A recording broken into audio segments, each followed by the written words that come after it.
Thot fillimisht duhet të gjithë ta dinë se çdo gjë që ekziston, edhe pasuria dhe varfëria, edhe njerëz të pasur, edhe njerëz të varfër, edhe njerëz që kanë preardhje, domethënë të ngritur, edhe njerëz që kanë preardhje, domethënë të thjesht, e kështu me radhë, të gjitha ato janë me caktimin e Allahut subhanahu wa ta'ala.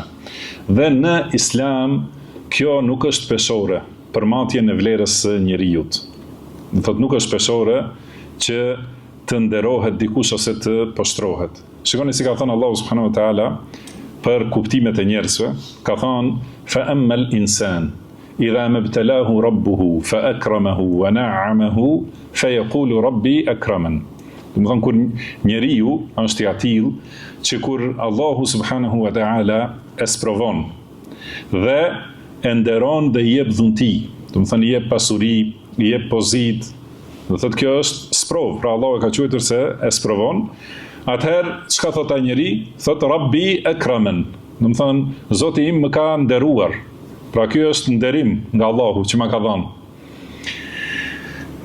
Thot wa amma idha mabtalahu faqadara alayhi rizqahu fayaqulu rabbi ahanan. Dhe kur e sprovon dhe ja kufizon rizkun, ja kufizon furnizimin dhe pasurinë, thot Zoti im më ka poshtruar. Dhe pastaj thot Allahu kella, do të thonë nuk është ashtu. Dhe asnjëra as tjetra nuk është e saktë. Pra nderimi dhe poshtrimi nuk matet me pasuri dhe varfëri. Edhe nuk është peshore, do thot as pasuria, as varfëria për ta ditur nëse njeriu është i nderuar ose i poshtruar.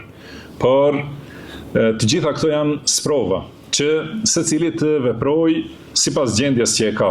Edhe secili të adhurojë Allahun subhanahu wa ta'ala në bazë të asaj që ja ka dhënë Allahu. Edhe i pasuri ka mënyra që të adhurojë me pasurinë e tij të adhurojë Allahun, edhe i varfëri gjithashtu në varfërinë e tij të adhurojë Allahun subhanahu wa ta'ala.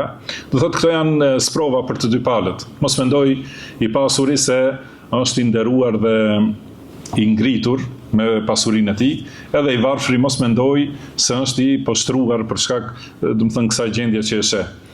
Për të gjithë është sprov, por madje ndonjëherë